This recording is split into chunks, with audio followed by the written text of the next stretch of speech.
welcome to TOP Talking One Piece, and today versus video is about Shanks, the Yonko, versus Hawkeye, the Shishikabai, and the greatest swordsman in the world.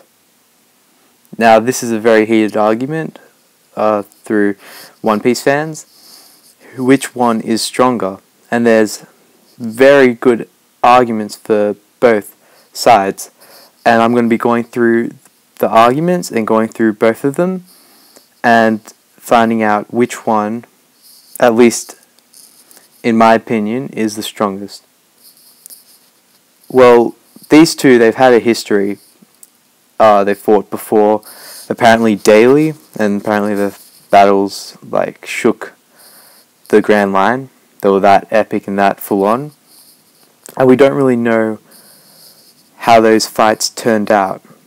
We don't know what exactly they were fighting for, though there are theories, and who was the victor in the end, if there were one. Now, after Shanks lost his arm, Mihawk, and then they decided, well, Mihawk said he wasn't going to fight someone without one arm, so that was the end of their sort of rivalry, and now they're sort of close mates, you can say, well, acquaintances. They aren't afraid to seek each other out and talk about stuff. I think they have at least a mutual respect for each other.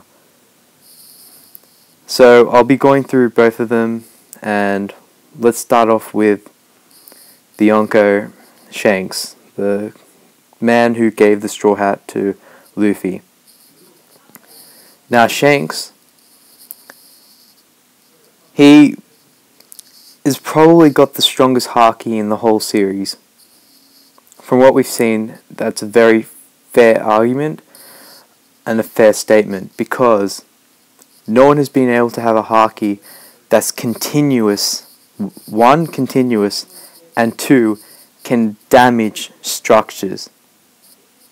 Now when Shanks met up with Whitebeard and confronted Whitebeard on his ship, he was just walking through and knocking out people in a part of Whitebeard's crew. Of course, lower peered people, but still, it's an amazing feat. And then he even started cracking the ship just by walking and just by using his haki. We've never seen any other character really display that level of haki. Also, Oda mentioned that in the Fishman Island arc, when Luffy knocked out the 50,000 fishmen, that Shanks would have been able to knock out every single person in that whole area. Yeah, including Hody Jones, and yeah, so that's pretty insane. And we also know that haki is probably the strongest weapon you could have in One Piece, and Conqueror's haki is the rarest, and I think the most powerful. I think there's more to Conqueror's haki than meets the eye, but even from face value, imposing your will onto someone to knock them out without doing anything is really amazing. So yeah, he's also a Yonko, and Yonkos are the four emperors of the New World. They're the four strongest pirates, and that the Marines really fear. Like, you see how much they used against Whitebeard. You know, 3 admirals pretty much against Whitebeard, and you know, some Shishikabai as well. So it's pretty crazy to think about how strong Shanks is, because to be fair, we haven't seen really any combat levels of Shanks yet. We haven't really seen him do too much fighting. We've seen him block Alkainu easily, just boom, blocked him when he was trying to kill Kobe. We've seen, as I mentioned before, him knocking out people and, damaging the ship of Whitebeard's using his Conqueror's Haki. But other than that, we haven't really seen much. But yeah, and also on the point of like how strong Yonkos are, Doflamingo wasn't too afraid to, kick at Fujitora, but he was literally sweating over the thought of being on Kaido's bad side. Anyways, and don't forget that also Whitebeard, now this is the interesting point, Whitebeard was considered the strongest man in the world, and Kaido the strongest thing. Shanks was able to clash with Whitebeard, block his attack with one hand, and he managed to stop Kaido from intercepting Whitebeard on his way to save Ace. So that, and the fact that he shares the same title as them, shows that he's at least on equal grounds with them. So that's a huge point for Shanks. People think he's probably the strongest character in the whole series at the moment, which I don't really disapprove of. I actually think he could be, but I also have some other ideas of possibilities of who could be maybe stronger. If not now, then maybe later. But yeah, let's move on to Mihawk now. Dracula, Hawkeye's Mihawk. Now, he is the greatest swordsman. The guy that Zoro is aiming to take down. He is a warlord, which I think the hierarchy seems to be Yonkos at the top, which for the reasons I mentioned, they're labeled as the strongest, blah, blah, blah, blah. And, the Marines and everything have to use their full force. Doflamingo's scared of them and stuff. So the Yonko, then the Admirals, then the Warlords. As, some Admirals were able to sort of, challenge the Yonkos to an extent.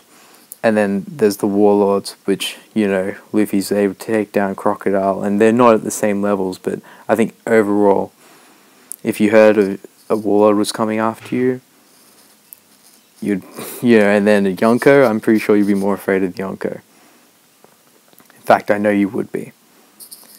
But I definitely think 100% that Mihawk is the strongest warlord.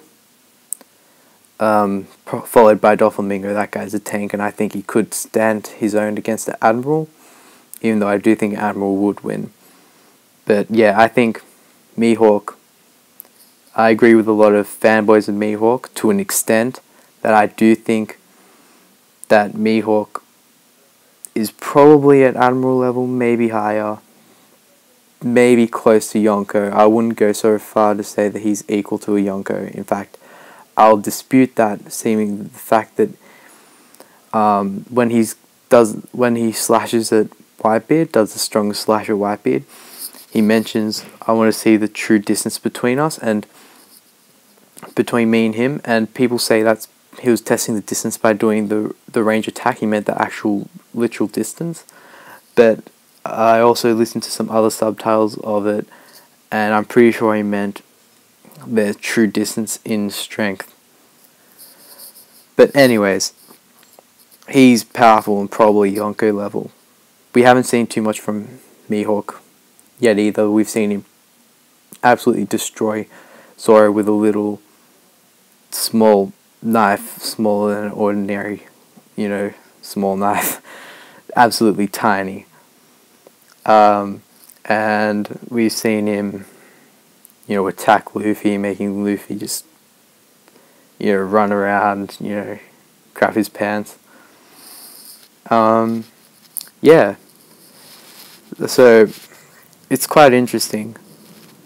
Now, what else can I say about Mihawk? I'm pretty sure that sort of covers it. I think he might have either the best or one of the best observation haki. The name Hawkeye's, where he was able to see when Luffy was going to attack him and stuff. I have a feeling is extremely well. We already know that he has, at least to an extent, amazing observation haki, but I definitely think it's top 5, maybe even top 3. I think also Fujitora has amazing observation haki, which will help with his blindness, counteract with that. And maybe Yasop on Shanks' crew for being a marksman or whatever. I think he might be up there. But anyways, Mihawk, unrivaled as a swordsman, as we know of, from what we know of. He has the title, greatest swordsman. That's an amazing feat. And guess who does use the sword? Shanks. Now, arguments for Mihawk, which are fairly, pretty fair. Shanks uses a sword, Mihawk uses a sword. Guess who's the better swordsman? And that could have been one of the reasons why they were fighting. That's one of the big theories for what they were fighting. They're fighting for the title of best swordsman. And who's the best swordsman? Mihawk. So that's a really big point for Mihawk. Also, the fact that Mihawk says he won't fight Shanks because he lost an arm. Sort of. Almost, you could argue in a pity way, sort of pitying him, sort of like, I'm not going to fight someone without an arm, sort of like when Zoro goes, I won't fight a girl or whatever, sort of saying like as if he's better than him and above him. But I think that could also be argued to be that it's just a sense of respect. It doesn't matter how strong Shanks is, even if he was stronger than Mihawk, he would not want to fight someone without an arm, because that is, whether he's stronger or not, that is still a disability. So yes, it's probably just his way of honouring just how he is as a swordsman, because he is literally handicapped to an extent. But now over to Shanks. I think a fair thing to mention why he could be stronger now. Let's say Shanks wasn't stronger than Mihawk back then. Now he's really risen as a Yonko. I think he's gotten much stronger. The fact that the sea monster was able, the Sea King from at the start when he saved Luffy was able to take off his arm. I don't see Shanks now, the Shanks now, letting that ever happen. Even if it was something much stronger or anything. He clashed with Akainu, made Akainu, shit himself, just blocked him straight up like nothing. And Akainu's, he was the strongest admiral at the time. I honestly believe that. I think he was stronger than. I think he's stronger than Kizaru. I'll get into that another time. But yeah, it's back to Mihawk versus Shanks. It's very interesting. Also, yeah, the whole idea that Shanks has really just gotten much stronger than before. He seems to have gotten mature in many ways. I'm fairly sure he's still childish, but he does not seem like the same guy he was at the time when Luffy was a child. Anyways, I think I've gone through through both of them enough. Mihawk is an absolute beast. I think he's one of the coolest characters. Shanks, I think the same of. I don't think he has, and I think people would argue with this. I do like Shanks more than Mihawk, but that's beside the point. I do think Mihawk has a lot more iconic look, iconic sort of weapon. He just looks absolutely badass. But time for my conclusion. I think this one could go either way. There's really not enough evidence, but I honestly think title, his level of Conqueror's Haki, just his absolute dominance over the, and equalness with the Yonkos, able to clash with Whitebeard with one arm, easily blocking him. It's just, I gotta say, the winner is Shanks. I hope you guys like this video. Give me any ideas for verses or any other sort of topic around One Piece, and I'll make a video specifically on that for you guys. Like, share, subscribe, and keep talking One Piece.